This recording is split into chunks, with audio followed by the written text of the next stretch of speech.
Welcome to the StratPoint podcast, hosted by myself, Roland. Our discussion today is planning for the unthinkable and how one life policy changed everything. I'd really like to invite not just a client, but a really good mate. And Slade Mansfield, he's not just a guest, he's not just a client. He's also a really good surfer. He's a golfer. I don't know if he's a good one. A kite surfer, an exceptional professional photographer who runs one of the biggest photographic studios in KZN, certainly Durban. But more than that, his story is a powerful reminder of why financial planning isn't just about numbers. It's certainly about people, and it's about being ready for when life throws you a major curveball. When was your big curveball? Was it 2021? End of 2021. End of 2021. December. So end of 2021, December, Slade was diagnosed with stage 4 melanoma. And what happened next, let's just say it would have been, I think, a slightly different story without the financial planning that we've done together. And I'm really honored to have him here in StratPoint's offices. So thank you for taking your time out today, Nice. Slade. I really appreciate it. And I think your story is what's really appreciated. So tell us a little bit about yourself, what you do, your passions, and what a typical week looks like for you. Well, you pretty much covered me in a nutshell. I'm a surfer, kite surfer, golfer, and I work as a professional photographer here in Durban. I have done that for 30 years. I've run. Huh? You're older. I am old, and I've had a tough life. Probably during those 30 years, as a photographer, you don't really work every day, so I did spend a lot of time in the sun, and as a photographer, I spent a lot of time in the sun, and I think and as a youngster, as a surfer, I spent a lot of time in the sun. Oh. So I think that's where the problems came from initially, the skin problems. So way before the melanoma, I had many basal cell carcinomas cut off my body. I don't even count them anymore. Sometimes they take 12 off at a time. My skin is properly done. And the damage is done from a young time. So if I can give anyone advice, before getting financial advice, put sun cream on. You might save yourself a mission. Keep it simple. I'm a surfer, kite surfer, photographer. I spend a lot of time outdoors. I think Durban is a perfect place to live my lifestyle, and I chose to live as a youngster because we live in paradise here in Durban. We literally got a 12-month summer, if you ask me. For my lifestyle anyway, I like to be out. I love surfing, I love kiting. Golf's a big passion of mine. I was very involved with golf for a long, long time. So that's about me. You're club captain of Managecam, right? Managecam, yes. For 2 years, 3 years? 3 years. I was 3 years there, and that was over the same time that I was diagnosed and COVID. So quite a stressful time to be captain of a club, but we got through it. And a massive country club like Managecam as well. Yeah, but I must say I got a lot of support from people there also, so it was good. When do you recall how you and I met? Very clearly. It's hard to forget.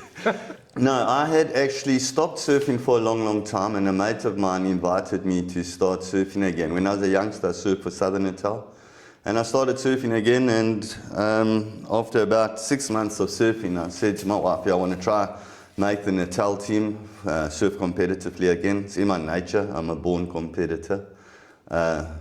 And so I put my name down to surf the Natal trials, and they said it was down at Kelso that weekend or the following weekend. And driving down there, I stopped at the garage on the way down the south coast, just past Scottsboro, or just before Scottsboro, sorry.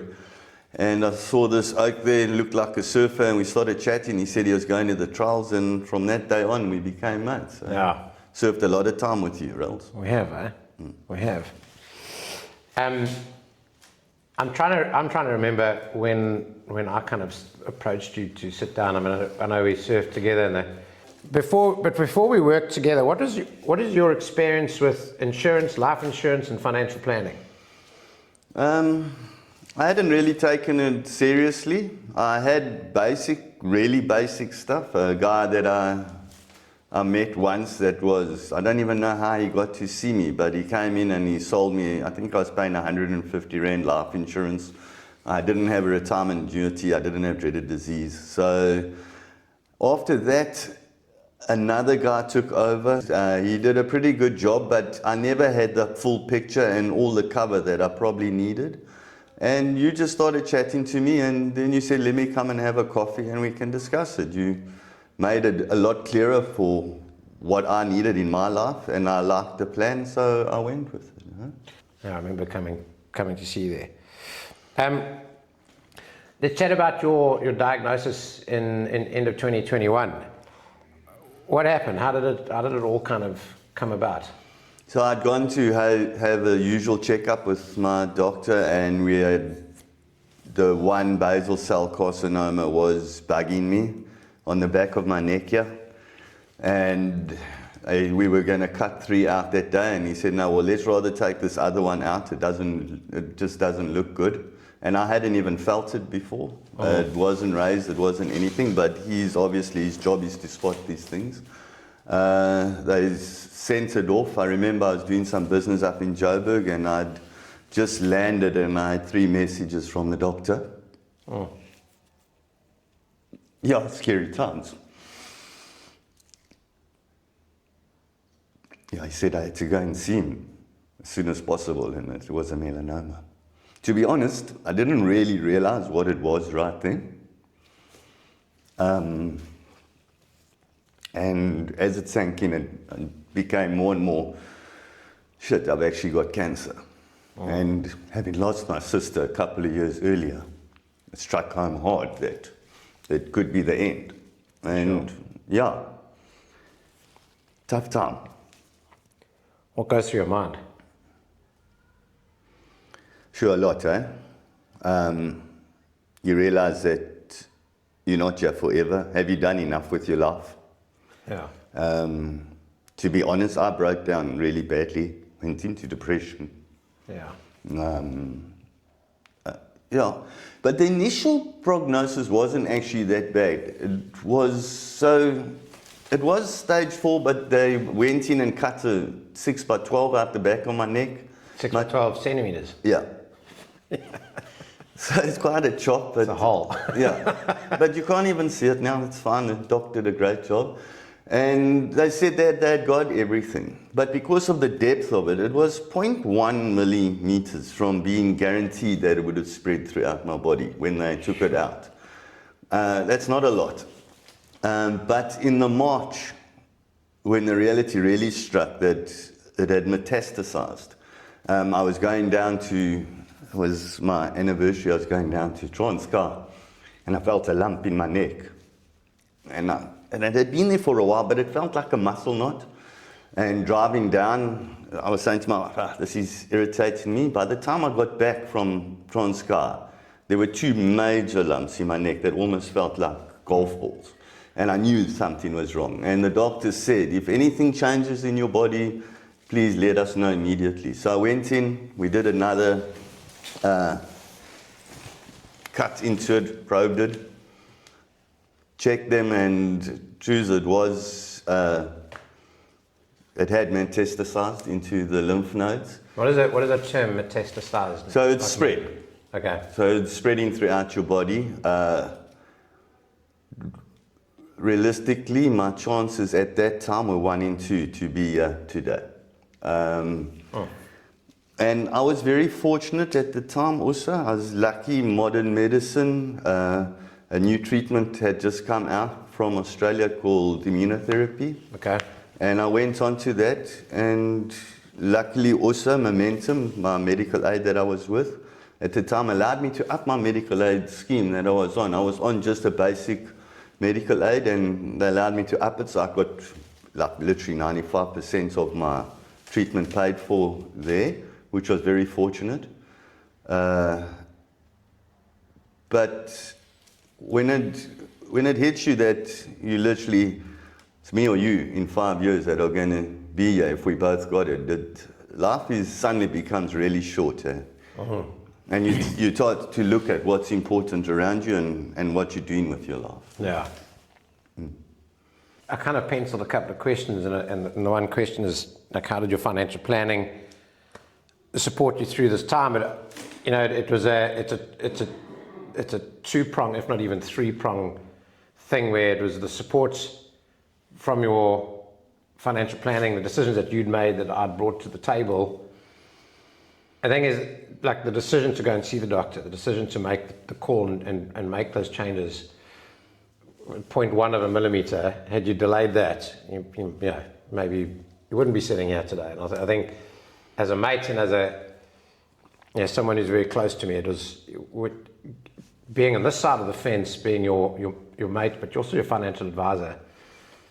There were certain things that just enabled you to make some other decisions around your life, to live the life that you really wanted to. You're 100% right. So I can honestly say with the depression there, I took a lot of strain, and having that financial backing behind me through that time, I could back away from my business a bit and know that I could survive through that time.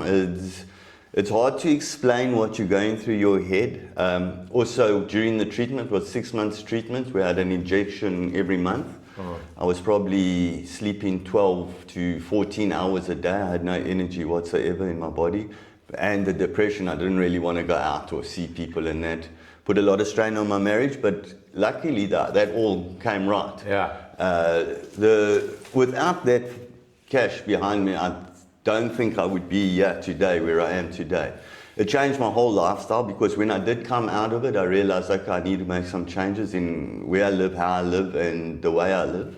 So I looked to get rid of as much stress in my life and live every day for the day. So I managed to buy a place on the beach, which I always wanted to do. And living my dream now. Yeah, you and Jades have a phenomenal home overlooking the surf. Not that I get very many surf reports from you, but that's okay. I still love you. Because if I recall, you had the critical illness payout, which was the lump sum payout. You had your income protection that also kicked in. Mm-hmm. So that paid you income, allowing you the chance to kind of step back. And I remember saying it to you, and I've said it to all my clients, is like, the one thing that we can take off the table is the financial stress when you do strong financial planning, and allow you to deal with the emotions, the depression. I don't think anyone deals with it the same way, because we're all wired completely differently. So I was lucky that the medical aid did that payment, or paid my stuff. If they hadn't upped it, I would have been in for 6 months treatment, would have been over 600,000 rands worth of injections alone. I would have been able to pay for it at least. So I had that cover. And the nice thing is that I've got future cover in the way that I put money aside from what was given to me for what I got paid out. So I've got money aside. If illness does come back, I need another treatment, I can actually have got money to protect myself and be able to make sure I get the treatment I need. How would that have been different on the plan that you had before you and I met? I wouldn't have got the treatment. I probably wouldn't be here today. And I can tell you why I say that, because I played golf with one of the top dermatologists here in Durban, and when they metastasized, they gave me a block dissection. They took out all my fatty node and all my lymph nodes here. So they pretty much got it. So I'm clear up to now. But Dr. Nell said, even with that, without the immunotherapy, he said that pretty much guaranteed I wouldn't be here today. And so without that money, or that if they hadn't paid, and if I hadn't had that financial planning, I pretty much would have been a goner today. Insane. Proper life-changing, eh? Life-saving. Never mind changing. If you think about it like that, things could have been very different. Eh? That's why I take every day for what you got. Live the moment. Yeah. You only got one life. Make the most of it. For sure. You'd think you'd give me more waves. Hard to get waves off you, really. You're younger and fitter. That's all I'm going to say. How does family deal with these sorts of things? I mean, we do these financial plans to not only look after the husband, but there's wives involved. There's, in certain instances, there's children. It's like, how did Jodes handle through this whole time and yeah, take us through that. No, she was a star. Eh? She's always been my right hand. She took strain also, but Yeah. I think knowing that we were financially sound at the time, it did be able to make it easier for her. Oh. But it was heavy, obviously. Having lost my sister, she had lost her father from cancer when she was very young. Her mother had breast cancer also. So cancer is a terrible disease. So obviously she was stressed as anything, but she gave me the support that I needed at the time. Yeah, couldn't have done it without her. Yeah, I remember when we first met, I think I was having a cheeky cigarette, and you said if Jodie caught you with a cigarette, she'd probably kill you because of what she'd been through with her dad. And father died of cancer, and they say it was from the smoking. Yeah, and yeah, you've been really, really good about that. You've never ever even had a cheeky little puff on someone's cigarette. But yeah, so important takeaways like lifestyle choices, wearing sunscreen, financial planning, stress, and in the financial planning to make sure it's all right. For sure. Yeah, does make you sleep better when you know you're covered, really. Yeah. Yeah. Looking back, what would you tell your younger self or someone else listening about the importance of proper financial planning? Yeah. Well, it's obvious. It's you got to have it if you no matter who you are. Try to afford as much as you can, from as young as you can, because you never know when it's going to hit you. Nowadays, people are having strokes, heart attacks at such young ages because of stress and the lifestyle that we live. Rather be covered earlier than later, because you don't know how your life is or when it's going to change, and it changes quickly.